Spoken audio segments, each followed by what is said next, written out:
Yo, Benny? I don't think he's home, man. Benny, man, yo. Yo, what's up, everybody? I'm MC Savah from the Cankersaurs. You can catch me on funnyordie.com/Cankersaurs, K-A-N-K-S-O-R-Z, you know what I'm saying? But right now, it's all about Benny TV. Yo, because my boy Benny the Gagoots got his own show. And I just want to give a big shout out to Benny. And in honor of that, I'm going to do a dope-ass freestyle, man. So he's got to figure out what rhymes with Benny. Benny. Benny. What rhymes with Benny? Benny. What rhymes with Benny? Benny. He's in the Serengeti. He's hunting for a Yeti and he's always on the ready. And Benny's always merry when he's eating his spaghetti. But right now he's in the desert, so his palms are kind of sweaty. His good friend Freddie, he brought him that Ben and Jerry. And Yetis, they love the Ben and Jerry. So Benny caught that Yeti and we all threw confetti. Yeah, Benny. Benny TV, baby. Yeah, Benny TV, baby. Benny TV, baby. And here we are with the final episode of Benny TV. It's been a long, wild ride this past year. As Benny TV's ending, it will be changing. We're not going to be gone from the internet. We will be changing into the Rizzuti show, and we'll go more into that later. Which is very cool. Which is really great. And we have our final episode of Benny TV, and we decided that we didn't want to really do like anything that different for our final episode. We wanted to kind of keep it with what we've been doing recently. So tonight's episode, as you can see, is all about Mel Brooks. Awesome. Mel Brooks movies. Which is one of my dad's favorite filmmakers. And he's a big fan of his, and this was actually my dad's choice. It's something he really wanted to do.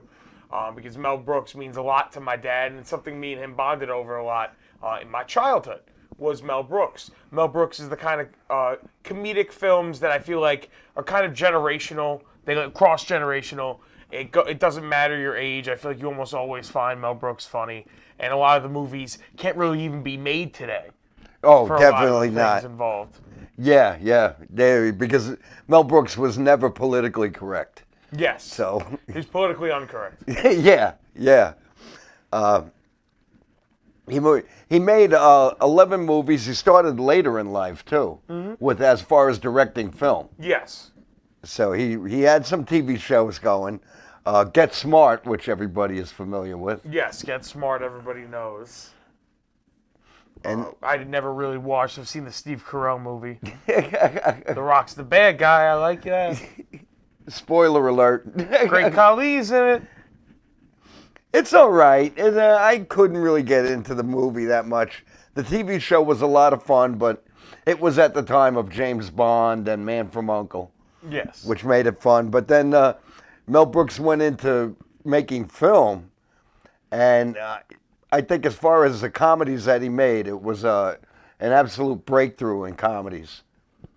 He started with just regular comedy and then became the king of parodies. Yeah, he became the king of parodies. And then his career changed even more because now, for the past 15 to 20 years, he's really just been known for doing two musicals. Right. Being a part of two musicals based on his properties. And for doing, like, live shows. Yeah. Q&As and, like, they're not really, it's not like stand-up. I wouldn't really say, per se, he does stand-up. I think it's more like he tells stories. He tells funny stories, and God bless him at his age. I think he's almost 90 or so. Yeah, and it's amazing he still does it. He still tells funny stories. He's still very funny. Yes. He's a very funny man. He's hilarious. And with his movies, his films, I felt, went up, and they got very funny, and then he went down on his movies. He got very basic towards the end. I'll disagree with you, but we'll get to that later. Okay. So, we'll all agree his last film probably is worst. Yeah, that was Dracula. Dracula Dead and Loving Dead It. and Loving It. But in a way, he's kind of made amends with that because he is in the Hotel Transylvania series, which is actually a surprisingly good animated film series based off of Adam Sandler's voice. And his friends. It's just Adam Sandler and friends, but it's done by Gendy Tartakovsky, who I'm a big fan of, who did Dexter's Laboratory and Powerpuff Girls, among others in my childhood. And it was his idea to bring in Mel Brooks voicing Adam Sandler's father. and Right. he is supposed to be the original Dracula. And he's just in a voice, but his voice is still so great, and he's able to bring that comedic timing, even in just a voice role, that he had acting all those years ago in films like Silent Movie and High Anxiety and Spaceballs. Yeah, no. Where he was forefront in the center. And he didn't mind taking a back seat to the other actors. Yeah. And I think there's like one or two movies where he's actually the lead role. Well, I think Silent Movie, he's the lead. He's one of the leads. Him. And then High Anxiety, he's the lead. High Anxiety is the lead, and then Life Stinks. Oh yes, Life Stinks. In the History of the World, Part 1, I would say that's an ensemble cast. Yeah, that's more of an ensemble. That's kind of everyone. Yeah, very funny movie too. I enjoyed that. I saw most of his movies in the theater. I didn't see any of them in the theater because I think I was like 5 years old when the last one came out. Yes. Roughly. But I'm a big fan of Mel Brooks, as are you. I think our favorites would differ greatly. Yeah, I would say that. Because I think my favorites are some of his later work, and your favorites are most of his earlier work. And then we kind of meet in the middle with Young Frankenstein, Blazing Saddles. Right. Two of his best movies. Yeah, two of his best, and they are ranked higher on the list of the best Mel Brooks movies. As a matter of fact, it's Young Frankenstein that most people rank as number one. Yeah, I can Mel completely Brooks. understand that. And Young Frankenstein was one of his two musical adaptations. They did the Young Frankenstein musical, which was popular, but not nearly as popular as his first musical endeavor, which I think now is more the musical version is more popular than the original, which was his first movie or his first yes, movie? it was his first I think movie. I have his list here. Yes. Yes. His first movie, which was The Producers. Right. Which was The Producers, which has had so many different people play the roles now. Yeah. And in my mind, I most associate The Producers with Nathan Lane and Matthew Broderick. Right. Yeah. And Uma Thurman Yes. is the secretary. I believe it's the only one of his films to be remade. Yes. It's the only one of his films to be remade, although the remake is different. It's not exactly the same. The plot's the same. Right. But it's more their songs, and it's different.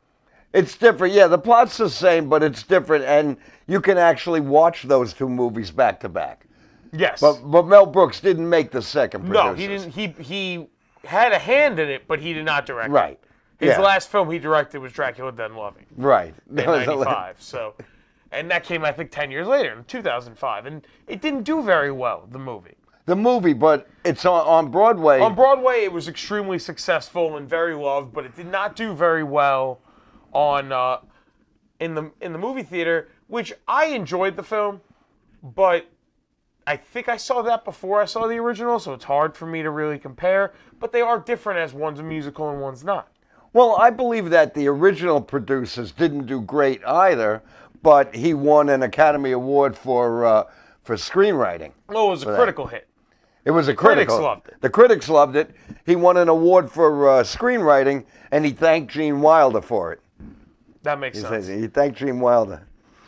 Well, I feel like you really, if I picked one person that I would associate with Mel Brooks the most, it would be Gene Wilder. Yes, I would associate Gene Wilder. And then there's a few others, Dom DeLuise, who does little parts with him, but they're very memorable. Marty Feldman. Marty Feldman Definitely was a big part, in a lot of them. Madeline Kahn was in. Yes, he loved several Madeline. of them. Yeah. I can think of two off the top of my head, but I know there was definitely more than that. There was, I believe there were more. But, Madeline Kahn she was in Blazing Saddles and Young Frankenstein. And one thing that I love, he kind of would take some of the young up-and-coming talents of the time and bring them in on whatever he was working on. Yeah. Because as, it got to the 90s where his normal cast of characters were not popular as they once were 20 years ago, 10 years ago, he would bring in Rick Moranis or a Bill Pullman or a Joan Rivers or a John Candy or Richard Lewis. Yeah. In Robin Hood Men in Tights. Or Dave Chappelle. A lot of people forget that Dave Chappelle was in a Mel Brooks movie. Right, yeah. And he's great. He's great in the movie. It's one of my favorite Dave Chappelle's not in a lot of movies. But Right. It's one of my favorite Dave Chappelle And which roles. movie is this? That's Robin Hood Men in Tights. He's the in... character that Morgan Freeman plays in Prince of Thieves. In Prince of Thieves, all right. That's a direct...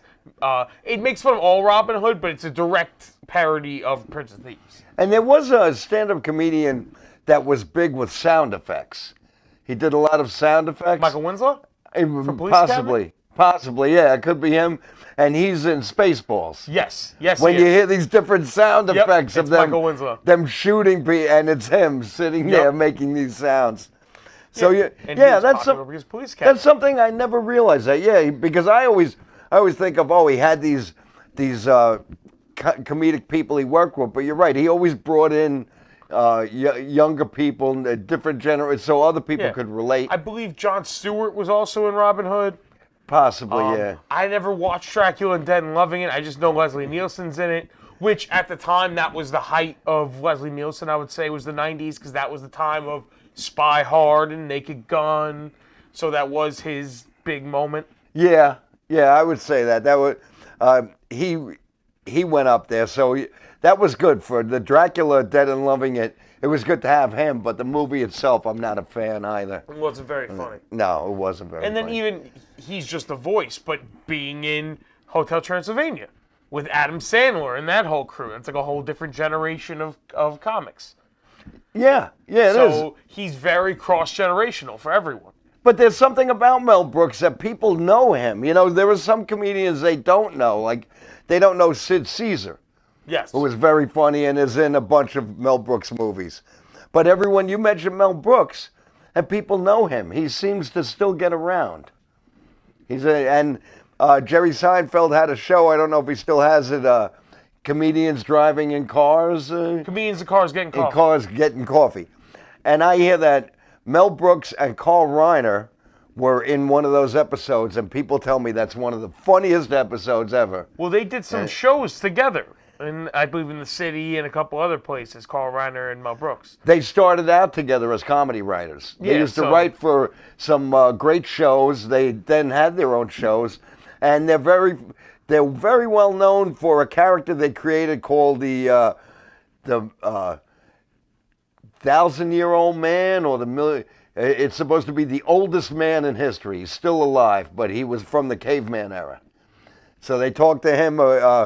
I believe that Carl Reiner asked questions, and Mel Brooks is that man, the 3,000-year-old man. The 3,000-year-old man. Yeah. That's funny. Yeah, and even his son, Carl Reiner's son, Rob Reiner, even wrote a few jokes for them.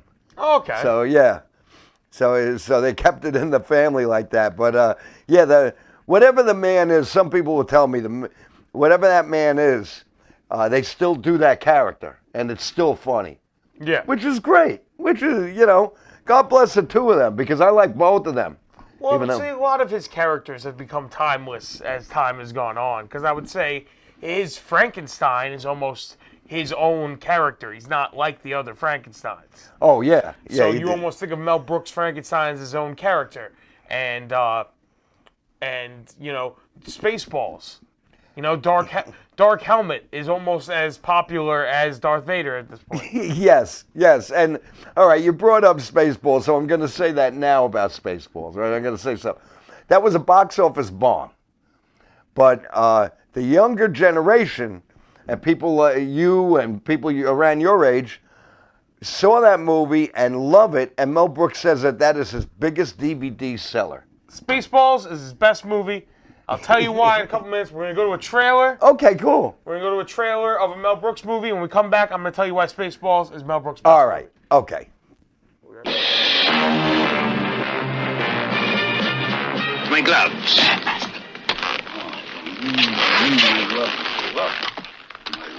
My look.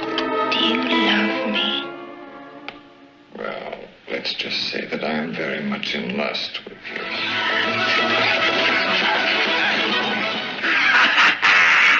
The Khan is back. Tikhon, come here. Going, master. 12 chairs. Walnut, covered in gold brocade. Next them, the gun.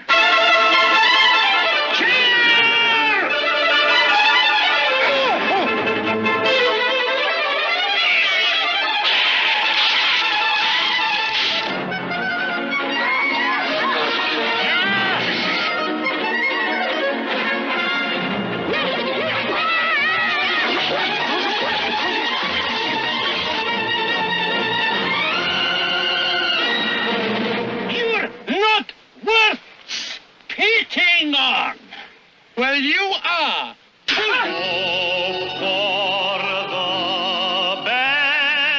Expect no worse. Some drink champagne, some die of thirst. No way of knowing which way it's going. Hope for the best, expect the worst. And that was the 12 Chairs, one of your favorite Mel Brooks I movies. love that movie. That was the first Mel Brooks movie I saw in a theater. I was very young, and it was a double feature, and the double feature opened with the 12 Chairs. I knew Dom DeLuise already, and Frank Langella, a very young Frank Langella. My mom loved him, so that's one of the reasons, because I believe he did soap opera Okay. and things. So a young Frank Langella. I consider it a funny movie. It's actually, there were it's a book, and the book is a satire about these three Russian men after communism came in, and they're looking for these chairs because there are all the jewels from this one rich man, all his jewels were put into that chair. So that's why and Dom DeLuise was a priest. And it's very funny where the mother-in-law who hid those jewels in the chair told the priest her confession. So the priest is one of the people trying to find the 12 chairs. And I still consider it a hilarious movie. I think it still holds up very well. I enjoyed it. And as I said, it was his second movie. It was based on a book, and there are a lot of people who fans of Mel Brooks that think it was a great vehicle for him to do. And then his third movie, I believe, from there, all of a sudden he went full parody and decided to do a cowboy parody. Yes. Which we've discussed on Betty TV in the past. Yes, is Blazing Saddles. Yes. Which is one of the best parodies of all time. And it's great, but it's no Spaceballs. I know. I want to hear this. I love Blazing Saddles.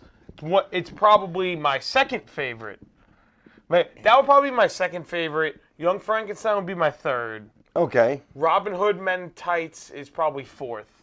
I like Robin Hood Men in Tights. I also own that. I have that on DVD all right. also. You do, yes. And then probably History of the World would round out. History of the World is fun. It's a fun movie. It's a fun movie, but the best movie is Spaceballs. I'm glad you said that. I want to hear. Well, there's multiple reasons. One, it has the best story because it's not a carbon copy of Star Wars as you think it would be. No, it's not. It's not at all, and it makes fun of the fact that it's not. It makes fun of how ridiculous Star Wars is, and it's the only film that I would say, as time has gone on, it's only gotten more popular, and it's only resonated more and more as time has gone on. I agree. The joke when they're about to fight out of their ridiculous ring sword things that they're fighting out of, when he's like, wait, I'm your brother's cousin, sister's, uncle's, cousin's former roommate. Well, what does that make us? Absolutely nothing. They're fighting, and he accidentally hits the camera guy, and he cheats. All of that works even more in the world that Disney bought Lucasfilm and Star Wars. That came out before you had the prequel trilogy. Right, Where yes. George Lucas really started cashing in on Star Wars and merchandising and everything. And that was what started the whole boom of merchandising. And what makes fun of it better than Mel Brooks as Yogurt, the parody of Yoda. going, it's all about merchandising. It's merchandising. We'll see you in the sequel, Spaceballs 2, The Search for More Money. Yeah, and You know, Spaceballs the t-shirt, Spaceballs the towel, Spaceballs the hat, Spaceballs the flamethrower. And he's got a flamethrower. I love that. The kids love this one. yeah, and everybody, ooh, you know what? It grew on me. I wasn't a big fan of it originally, but saw Mel Brooks in an interview, and he had to show George Lucas the script for that. And when he showed him the script, George Lucas said, okay, you can make the movie, I give you my blessing, but you can't make toys based on, because he said merchandising is where the real money comes from. So that's where he added where he added in merchandising. Merchandising. So there isn't any Spaceball merch, but they make fun of the fact that there's tons of Spaceballs merchandise. Yes. Which is great. And as I said earlier, the younger generation likes the movie, and I think because when I was getting, I was like in my 30s when the movie came out, and I had seen Star Wars, and I had seen some of the other movies that he makes a parody of in Spaceballs, and it wasn't a big deal to me. It wasn't a big deal, but you're a younger generation, you have all that stuff already. So you had the Star Wars, you had the Planet of the Apes, you had We've never lived in a world where Star Wars didn't exist. Right, You are from a world where Star Wars didn't exist and you saw the rise of it. Like I've seen the rise of the Marvel Universe. Right. Which is why I said on Under the Radar this week, watch Under the Radar last week, I was on it, also Rudy's Room last week. You know, you can always check Strong Island Network. Should be on Rudy's Room tomorrow, Strong Island Television. On those shows, I mentioned that to me, the Avengers, the Marvel Cinematic Universe, that's like my Star Wars. Yes. Because I've been there since the beginning and watched it become what it is now, like a lot of people had with Star Wars. Right. Spaceballs is great because it pokes the hole in Star Wars. And I've always lived in this world where Star Wars is always around me. Everything in the world, Star Wars, you almost can't go anywhere without seeing something Star Wars. Yes. So like, even if you've never seen anything Star Wars, you know what Star Wars is. You know what all those characters are. You're like, yeah, it's the green furry guy, the other furry guy, Harrison Ford. Like, you know who these people are, kind of. So, like, the way they poke holes in it is so great. John Candy is Chewbacca, but he's half dog, half human. Yeah, he's a Morg, right? Yeah, he's a Morg. He's half man, half dog. I'm my own best friend. And when that movie was released, as I mentioned earlier, it was a box office bomb. And then Bill Pullman said, many years later, kids started coming up to him and saying lines from the movie. And he was like, the movie was a bomb. And then Mel Brooks said, all of a sudden, on DVD, it's his biggest seller. Oh, definitely. Oh, yeah, he said it's his biggest seller on DVD. And I would probably like to check out the commentary on that. It's probably very good. And then also having Rick Moranis as the villain. Yes. And playing up that, yeah, this guy's in this big helmet because he's actually this wimpy little dude. And he's just this whiny person. When you see they have all the action figures and he's in his office playing with the action figures. And he's like having them kiss each other and they walk in. He's like, what? And he's like making he's like in his normal voice, and then he drops down the helmet, so it goes, what? And you have Cleavon Little, who's in Blazing Saddles. Is it Cleavon Little? Yes. No, it's not Cleavon Little. No, I don't know who. The main character in Blazing Saddles. What's his name? Yeah, that's Cleavon Little. Yeah, makes an appearance in Spaceballs. I don't believe so. In Spaceballs, okay. He makes an appearance as one of the members when Mel Brooks tells him to comb the desert. Okay. So they're in the desert with giant combs, and they're going through, and there's these two people with these two big combs, and the two black guys have a small little afro pick. You're right, an afro pick. You find anything yet? And he takes his helmet off, revealing that he's Cleavon Little. He goes, we ain't found shit. Yeah, that's right. That's right. But I believe, I'm just saying, I believe Cleavon Little died young, and he died before that movie came out. Then who was that? I don't know. It could be Cleavon Little's little brother. All right, we're going to go to a trailer. We'll be right back. And we're going to get back to you on Cleavon Little. Recognize these three? Everybody's favorite lunatics strike out against sanity in Mel Brooks' comedy classic, Silent Movie.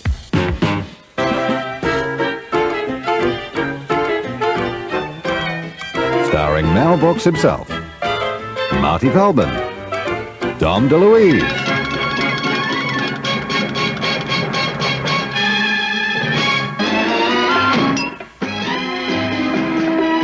the Divine Anne Bancroft, Burt Reynolds' chest, James Caan's chest, Liza Minnelli's smile, and a horse with no name.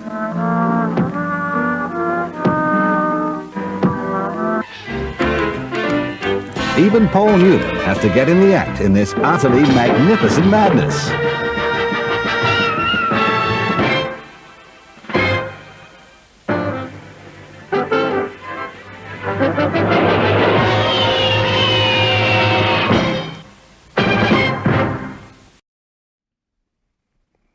And that was Silent Movie, one of my favorite Mel Brooks movies. I really like that. It is an actual silent movie. It's actually silent. Yeah, I can't find if he's actually in it, but he died 5 years after the movie was made. All right, I apologize. So he didn't die before the movie was I made. thought he so did. To stop everything. In the middle of me talking. I'm an old man. What can I tell you? But it's okay. You know, nobody interrupts. Nobody interrupts you. You know. All right. So Mel Brooks. What do you want to talk about? Okay. So Silent Movie. You didn't see Silent Movie, No. right? But it's a great parody of silent movies and silent films, and no one speaks through the whole thing. They do some funny gags in it, sight gags.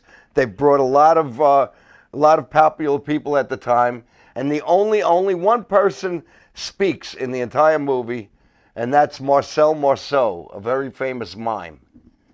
So he had a mime talk. He had a mime say, he asked him if he wanted to be in the movie, and the mime said no. And that was his funniest thing. All right, now, high anxiety, Spaceballs. Spaceballs was towards the end of a big run, even though it was a box office bomb. It was a big movie for him. It did get fame. So Blazing Saddles, and then Young Frankenstein, which is the first movie I ever watched the commentary with. Because you used to watch DVDs and have the commentary. Yeah, commentary is nice. Direct the comment. So you gave me that idea. I was like, comment. So I put on the commentary for Young Frankenstein and watched it with the commentary, and it enlightened me. It gave me a completely different view of the movie. So if the commentary's done right, if you have the right director, it could be a fun commentary. It could be, and he told about how Gene Hackman played the blind man, and he happened to be on a set making a movie, and he got Gene Hackman to come in, and he did some of the different takes that he did with Marty Feldman to get in to be Igor, which was because Gene Wilder was not Frankenstein, he was Frankenstein. So, and he said, "You're Igor." He said, "No, I'm Igor." Yeah, it's different. It's not the same. It's different. And he actually used some of the actual equipment that was used in the James Whale Frankenstein films. Oh, yeah. Which was cool, yeah. He used them. And there's one scene I love where they send the monster up for the electric bolts, and then they bring him down. He's smoking, and this one machine's going, and Marty Feldman just hits it, and it stops. It's like going around, and I think that area there when he did Blazing Saddles, Young Frankenstein, and High Anxiety was my favorite era. That was your favorite era. Yeah, that was my favorite. And 12 Chairs. 12 Chairs I loved, yeah. And the producers, which I'll still watch, the original.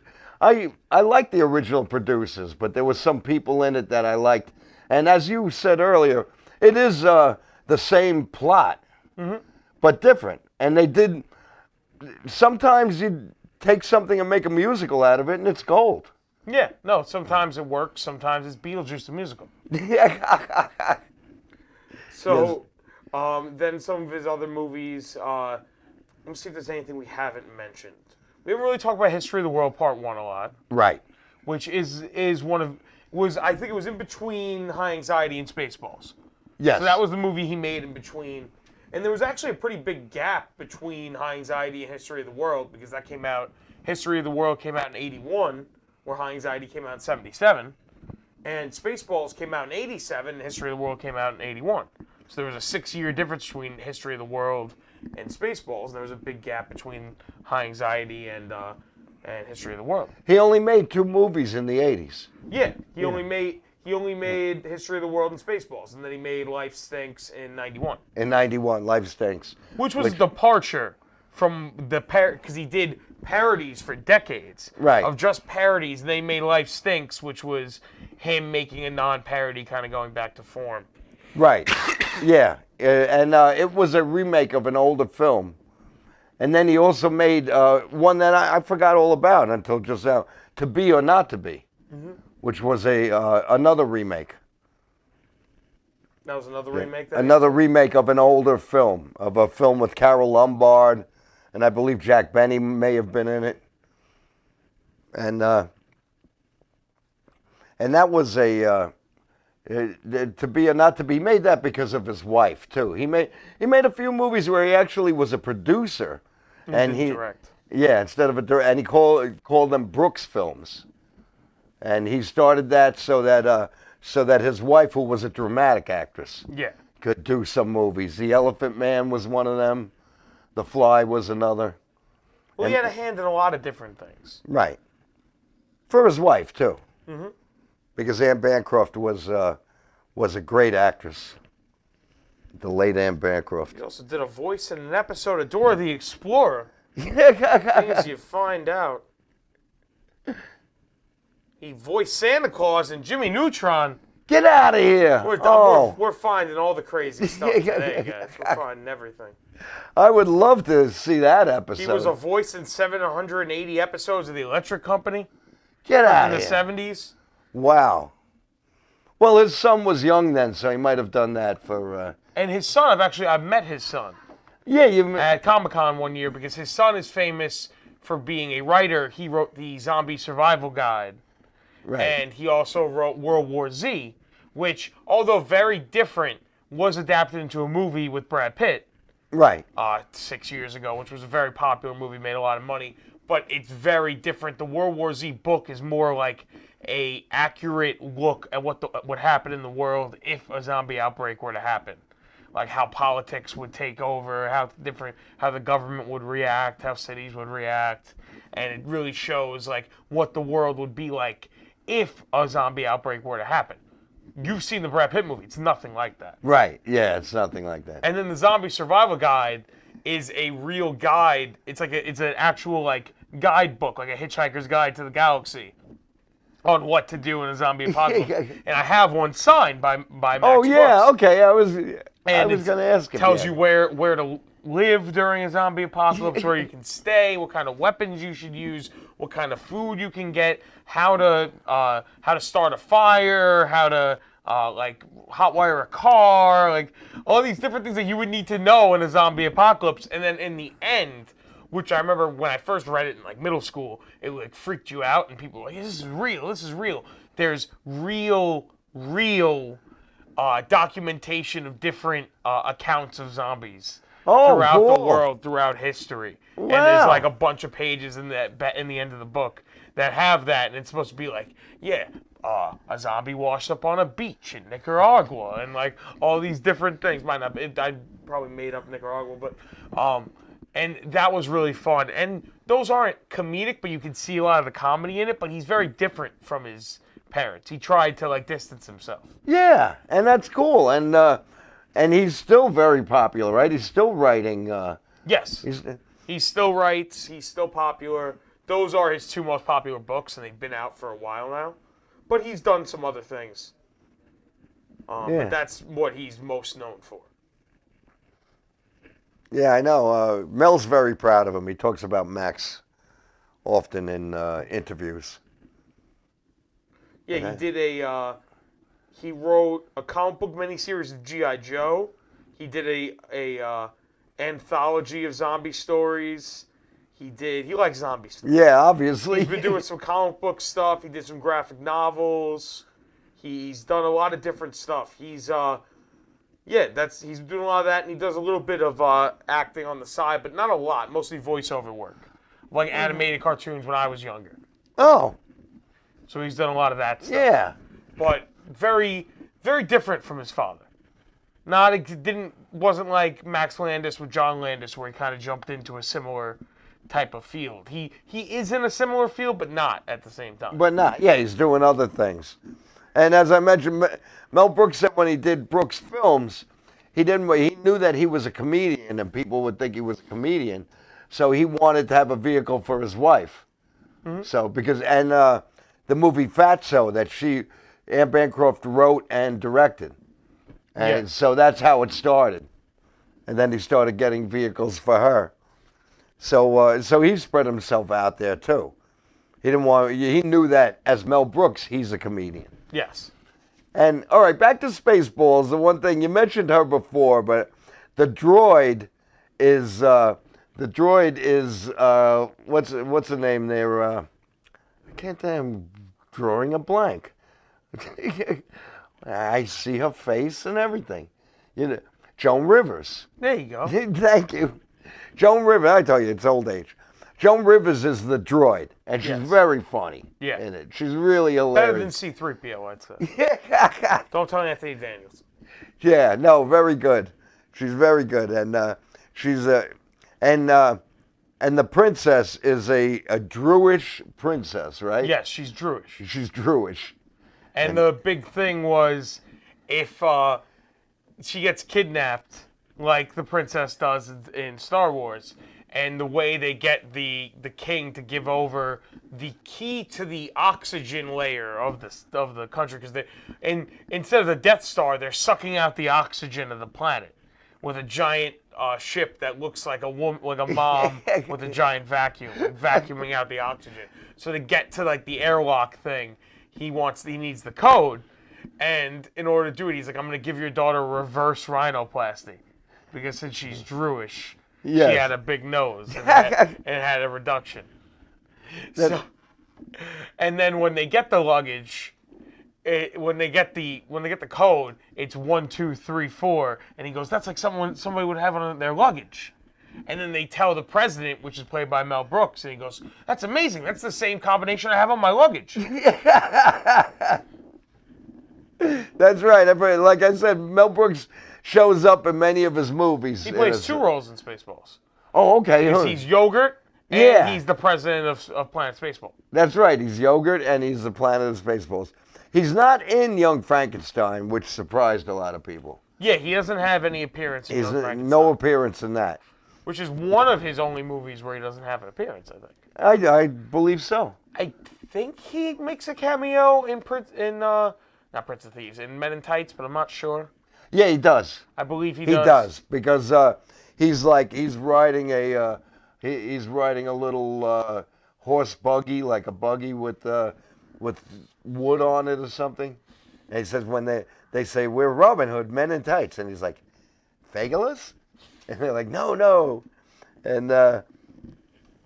And he might be in Dracula Dead and Loving It, but I'm not sure. Nobody cares. No one cares about that. Nobody cares about it. Nobody wants us to talk about Dracula Dead and Loving It. No, he really bombed, and he tried to do the Francis Coppola version of Dracula as a parody. Yeah, it was parodying that Dracula, because that was the Dracula at the time.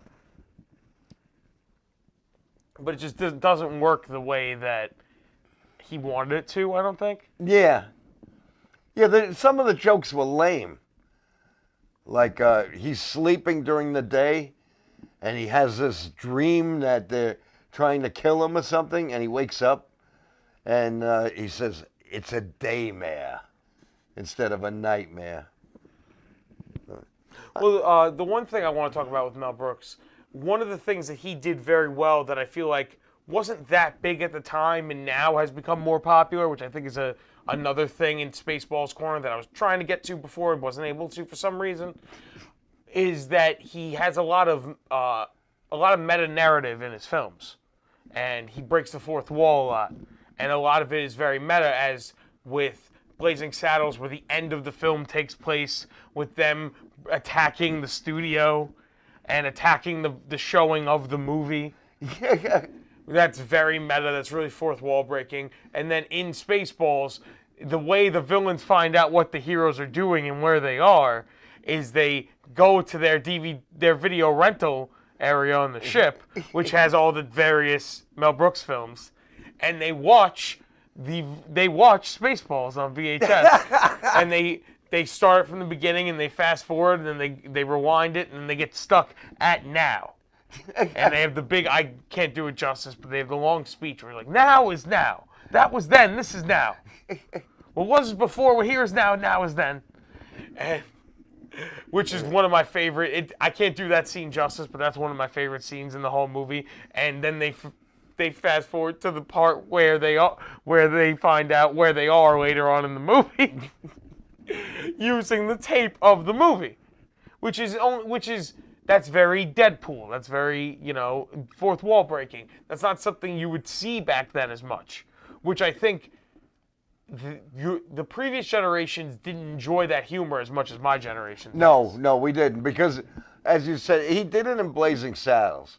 So I was like, oh, he's doing it again. But I do appreciate Spaceballs a lot more now that I'm older.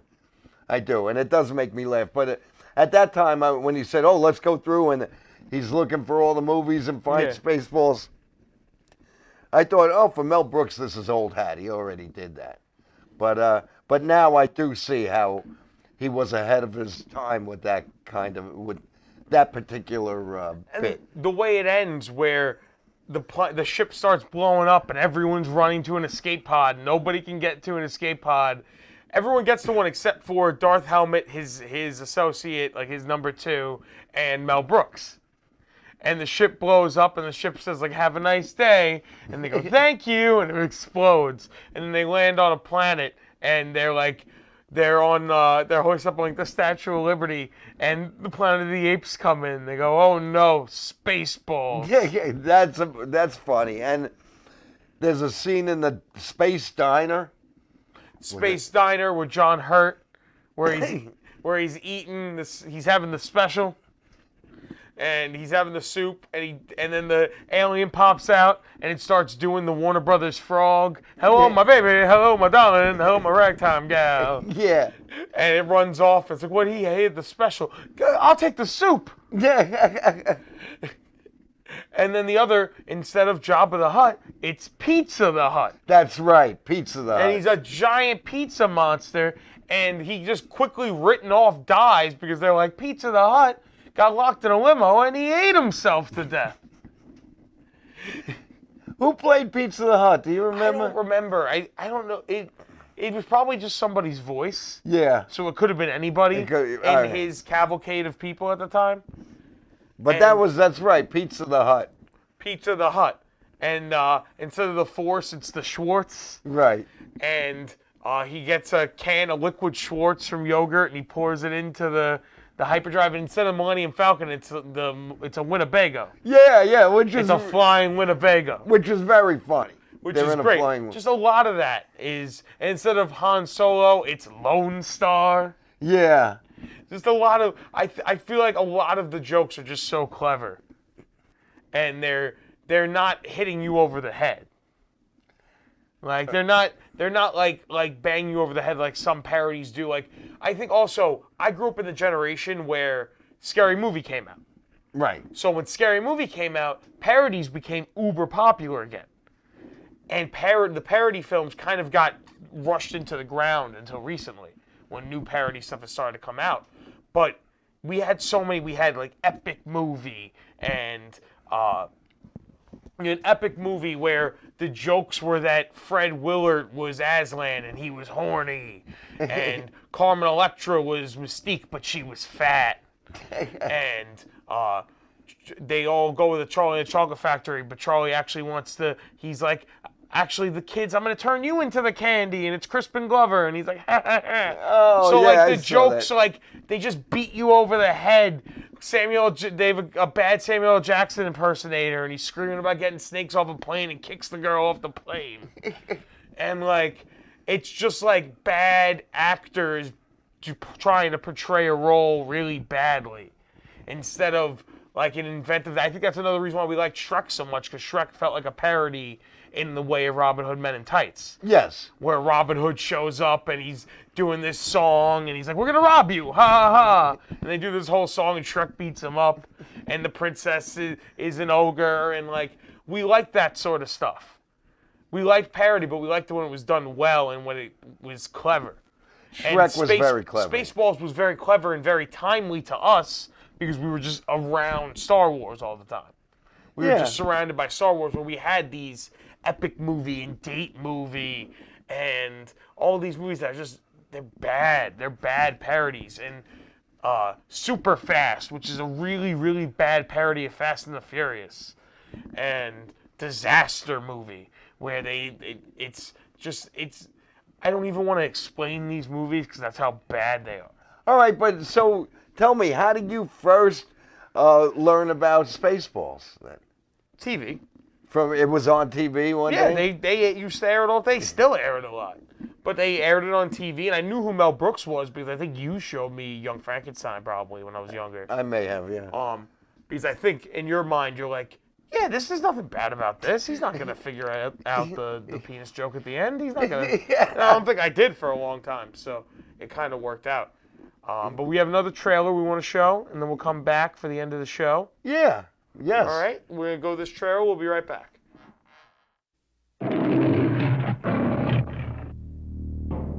There it is, planet Druidia. And underneath the air shield, 10,000 years of fresh air. We must get through that air shield. We will, sir. Once we kidnap the princess, we can force her father, King Roland, to give us the combination to the air shield, thereby destroying planet Druidia and saving planet Spaceball. Everybody got that?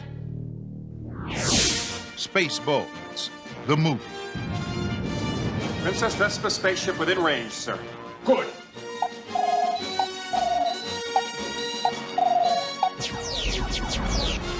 What's going on? It's either the 4th of July or someone's trying to kill us. Now we will show her who is in charge of this galaxy.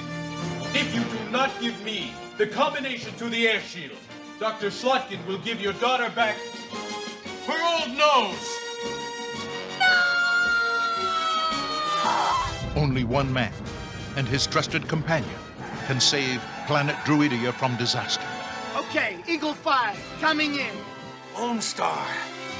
First, they must learn the secrets of yogurt. Yogurt? I am the keeper of a greater magic. The Force? No, the Schwartz. Avoid capture on a distant planet. Tell them to comb the desert, you hear me? Comb the desert! Found anything yet? We ain't found. Battle the entire Spaceball army. My hair! He shoved my hair!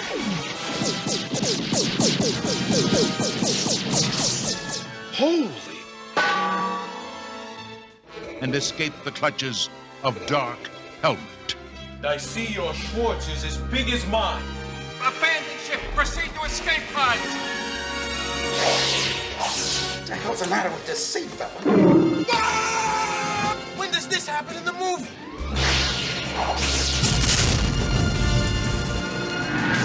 Give me paw! Spaceballs, the movie. How do I know you're not making faces at me under that thing? And may the Schwartz be with you! See, I think that perfectly shows, one, that Cleavon Little's in the movie. Okay, that's in the yes, trailer. Yes. And that it is one of the best parodies of all time. Not just the best Mel Brooks movie, it's one of the best parodies of all time, in my opinion. The trailer is awesome.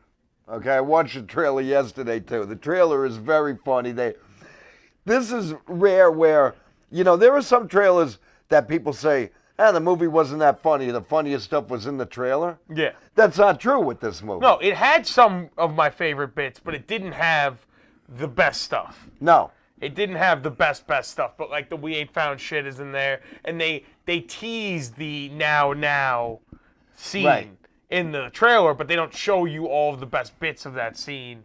They don't show you a lot of the really funny stuff, but they show you a lot of different scenes and kind of pull you in.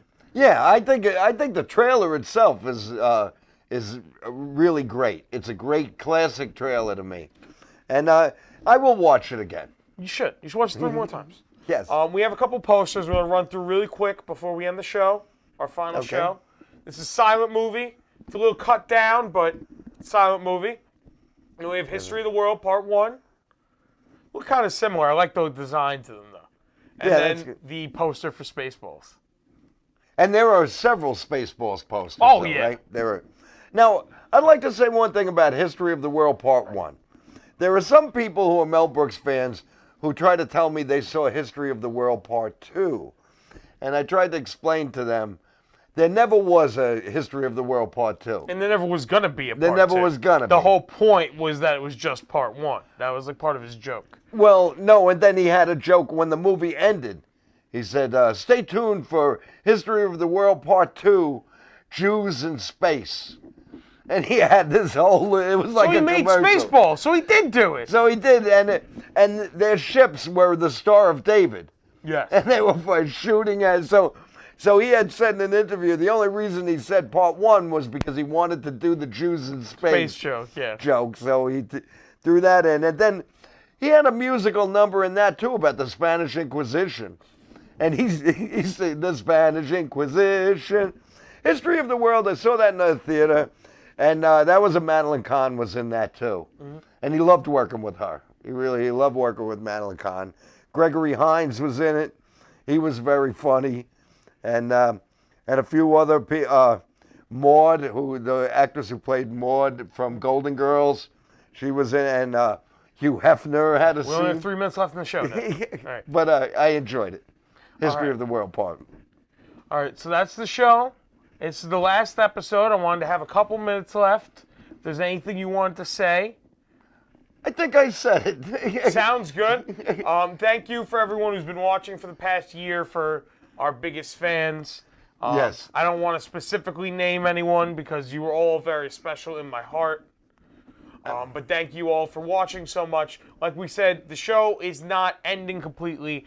We are making a YouTube channel that's going to be the Rizzuti Show YouTube channel. I've been trying to make a YouTube channel for a few years of different stuff. I have a lot of video essays I've been working on. I have different videos I want to talk about, and I want to continue this show in a different format where it's not live.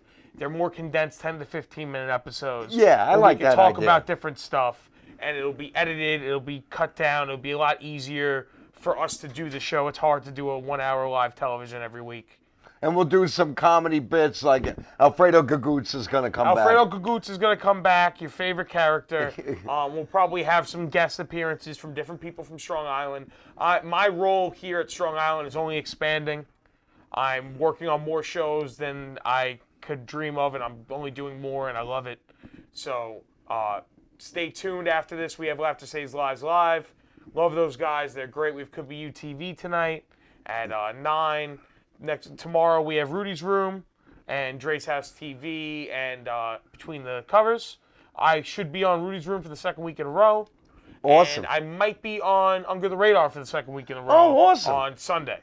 Awesome. That's great. So that's about 90% sure that that's going to happen. So I'll still be around on Strong Island. I'm still working at the studio. I'm still going to be heavily involved engineering a lot of shows, helping produce a lot of content. And we're going to expand the Rizzuti Show in the ways that we never thought we could. And we love the opportunity that we have to try to do this. Yes. I now finally have the time and the equipment to do it in the way that I want to. And I think it'll work better that way. So I'm excited for the future that we're doing in the Rizzuti Show, which is going to be a YouTube channel. Me too. This is not the end. This is the beginning. Exactly. And on that, thank you so much, everybody, for watching. Thank you, everybody. It was a pleasure. Please rewatch this episode and all the other episodes of Benny TV. They're still going to be on Facebook. We really appreciate it. And look out for the middle to the end of next month where we're going to really fully unveil the Rizzuti Show channel. So it's going to be pretty awesome. And thank you guys. And Laughter Saves Lives Live's coming up next. All right. Thank you, everybody. Have a great night. Thank you. So long.